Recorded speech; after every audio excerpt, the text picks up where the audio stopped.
that is taking place. But I do want to say thank you so much for our witnesses being here and for each of you being here today. We will hear from Dr. Jason Satazan and Ms. Casey Savage.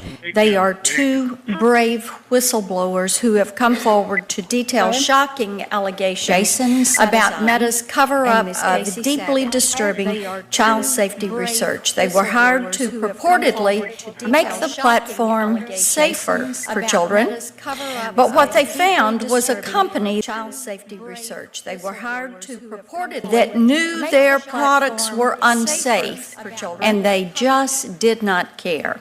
Nearly 4 years ago, I held my first hearing with a Meta whistleblower who detailed how Meta exploits our children online simply to maximize user engagement and boost their profits. Since then, we've seen a national movement of parents, legislators, whistleblowers, and children that have said enough is enough. Our children are more precious than the interest of depraved big tech CEOs, and that Congress must pass the bipartisan Kids Online Safety Act. After all these years, Meta continues to knowingly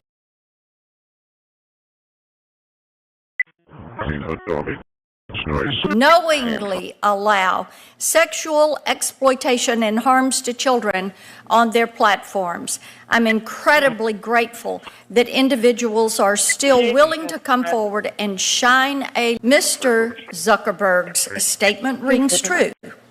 That is, for predators, for pedophiles, for groomers, for traffickers, and all kinds of disgusting bad actors. As these whistleblowers will explain, the metaverse has become the Wild West for criminals who prey on our children. As our witnesses will tell us today, virtual reality can be incredibly dangerous for children, specifically because of the immersive nature of the technology. Children have a much harder time processing the difference between violence and abuse in the physical and virtual spaces. In other words, when their avatar on Meta's virtual reality platform is raped or harassed, children experience that trauma as if it is actually happening to them. Let's be clear. Virtual reality is reality. These harms are real, and this abuse happens every single day, on Meta's reality platforms. One employee stated on an internal message board in 2017, and again, I quote, "We have a child problem, and it's probably time to talk about it." End quote. That was 2017. One of their employees stating, "We have a child problem." But years later, Meta's C-suite has zero interest in these findings. According to these whistleblowers, Meta executives decided they didn't want to see research detailing how harmful their products are to children. So they unleashed their attack dogs within Meta Legal on the research teams, intent on getting a rosy picture of their products. Meta Legal manipulated research methods and buried negative data. Meta instructed researchers to avoid asking teen survey participants questions which might lead them to discuss harms they've experienced because of Meta's design. And when their suppression didn't work, they just simply deleted the evidence. They erased it, so no one would know. In one user review, Meta's Horizon Worlds was dubbed, and I quote, "the pedophile kingdom," end quote. This makes clear what we have known for years, that Meta profits from the sexualization and abuse of children. If you need another example, look at the recent report that Meta's own internal guidelines allowed AI chatbots to engage in sensual conversations with children. Their refusal to protect children and to instead profit at the expense of kids' safety, this is revolting. It is heinous conduct. Again, I want to thank the two whistleblowers that are here with us today and the other whistleblowers who have their passion to make sure that no parent ever has to experience the trauma that you have experienced. With your help, we will get the Kids Online Safety Act passed, and we will get it to the President's desk, and we will hold big tech accountable. Now, I turn to Senator Klobuchar. Well, thank you very much, Chair Blackburn, and thank you for your longtime leadership of this, as well as the very important bill that you and Senator Blumenthal, I've been proud to support it and be co-sponsor, are pushing through, and I've already passed the Senate one, so we're close. I have worked in this area for a long time myself, and have known the frustration of no matter what you seem to do, you get lobbied against and millions of dollars against you, and I just think we're reaching a moment where the time is up, and there are too many families and too many parents that are affected by this. I want to thank our two whistleblowers that are here. I'm sure you never in your wildest dreams imagined that you were going to be in front of a Senate panel in this way, but I want to thank you for doing the right thing. For too long, these companies have work to attract kids to their platforms. They do so knowing that their platforms use algorithms that increase the risk of sexual exploitation, push harmful content, facilitate bullying, and provide venues, sadly, for dealers to sell deadly drugs like fentanyl. Meta cannot continue to turn a blind eye to these harms. It was in this very room with this very committee, maybe it was in a different room, but the same committee, where Mark Zuckerberg actually turned to some families who had lost children to drugs, who said, I'm sorry this happened. Well, sorry is not enough anymore, and we need to put in some rules of the road to stop this from happening. This is not the first time whistleblowers from Meta have come forward. In 2021, another whistleblower, Frances Haugen, testified that Meta knew that its products took a significant psychological toll on users. In that case, it was eating disorders. That testimony should have been a wake-up call for Meta, a chance to right the ship. Meta did make changes after her testimony, but not to protect kids. Instead, the company took steps to establish plausible deniability. Meta blocked, manipulated, hid, and deleted research that showed that its virtual reality products were frequently used by underage kids who were exposed to real and significant harm. I want to underscore that the entire appeal of the metaverse is that it's supposed to feel like real life. And that can be fun. It's communication, it's entertainment, there's bells and whistles. But the problem is that the virtual reality platform, as it has been created, also allows adults to form relationships with unwitting children that can be exploited. As the Washington Post pointed out in their lengthy investigative piece yesterday, a 25-year-old man was convicted of kidnapping a 13-year-old after interacting with her through Meta's virtual reality products. Despite this, Meta forged ahead, pushing new features to attract younger users and allowing younger and younger kids onto its virtual reality platforms without safety testing. One employee from Meta estimated that more than 80% of users were underage in one of the virtual rooms. Adult users frequently complained virtual reality spaces were overrun by children. I don't know what else you need to hear to know there's a problem. Gleaning their presence by the sound of their voices. Yet Meta, using the code name Project Salsa, because allegedly they knew it would be a spicy topic, moved to lower the official age minimum for its virtual reality headsets from 13 to 10. In Meta's ongoing tradition of moving fast and breaking things, it broke its repeated promise to parents and Congress to protect kids on their platforms. That's why a bipartisan coalition of 42 state attorney generals with wildly different political views on a number of things decided to take this on. And that included my attorney general in Minnesota, Keith Ellison.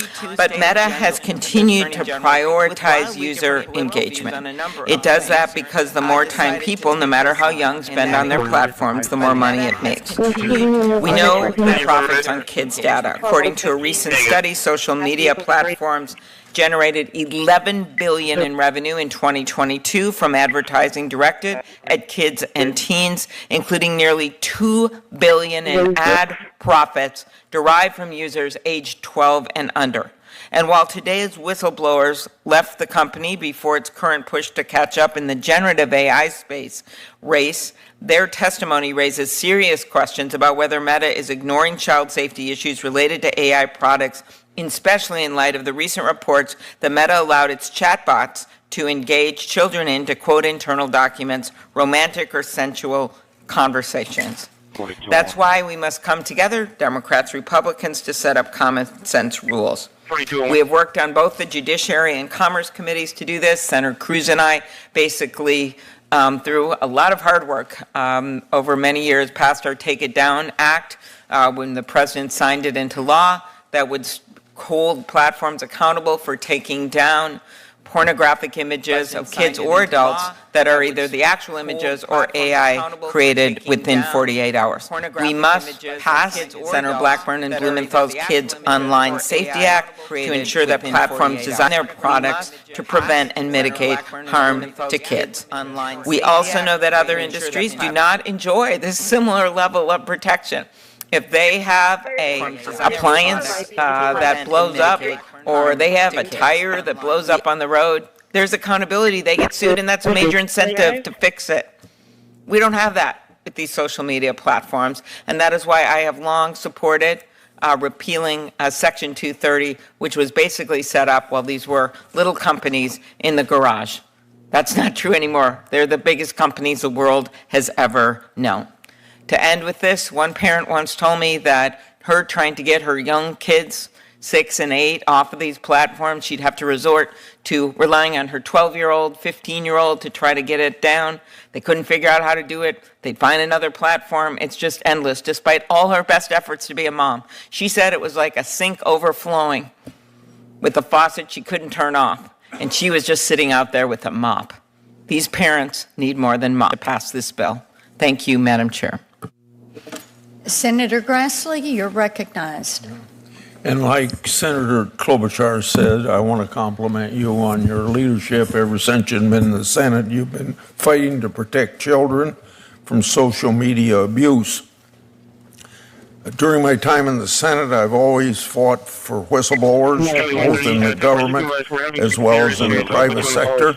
I've offered updates to the False Claims Act, the IRS whistleblower program, and other whistleblower laws. And just this year, I've helped almost 20 government whistleblowers get their jobs back. Whistleblowers are key to rooting out fraud, waste, and abuse. That includes the private sector, not just the government. On September 13th, 2022, ranking member of the Judiciary Committee and I, Durban, held a hearing on these very issues. A Twitter whistleblower at that time testified that disclosing to this committee that Twitter potentially exposed user data to foreign intelligence agencies, including the government of China. His disclosures made public that the FBI notified Twitter of at least one the Children's Online Privacy Protection Act. It's been alleged that Meta collected personal information from children under 13 years of age.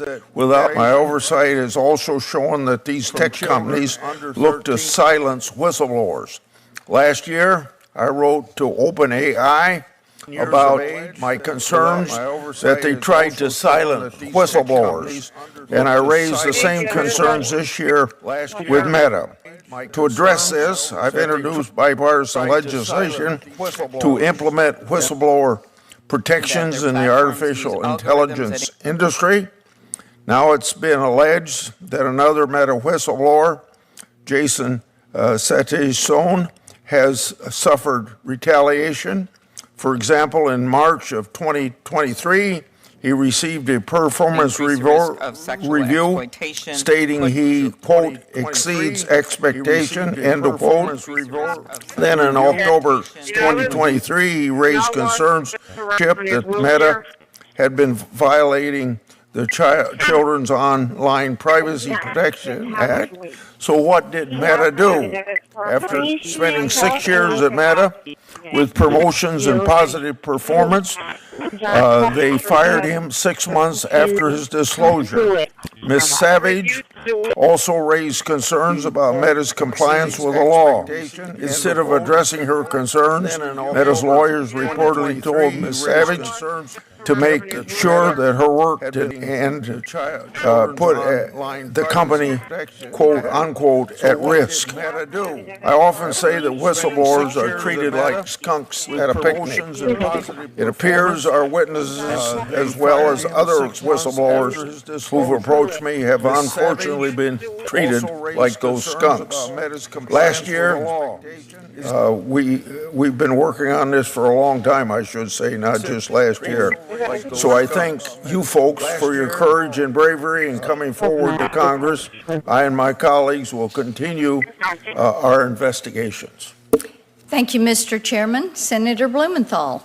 Thank you, Madam Chair, and I want to begin by thanking you, Thank you, Mr. Chairman. Senator Blackburn, Senator for holding this hearing, but even more important, for your extraordinarily dedicated, tireless, relentless work on the Kids Online Safety Act, which has been, for me, the opportunity of a lifetime to champion. And I have come to know some of the bravest, strongest people who are with us today, parents of children who have been lost as a result of the toxic content driven by big tech at children, purposefully and knowingly. And I want to thank the parents who are in attendance today, many others who couldn't be with us, and say to you, we are going to continue to fight for the Kids Online Safety Act, and we will win this fight. The whistleblowers who are with us today are part of this battle. You are the truth tellers, and you are part of a long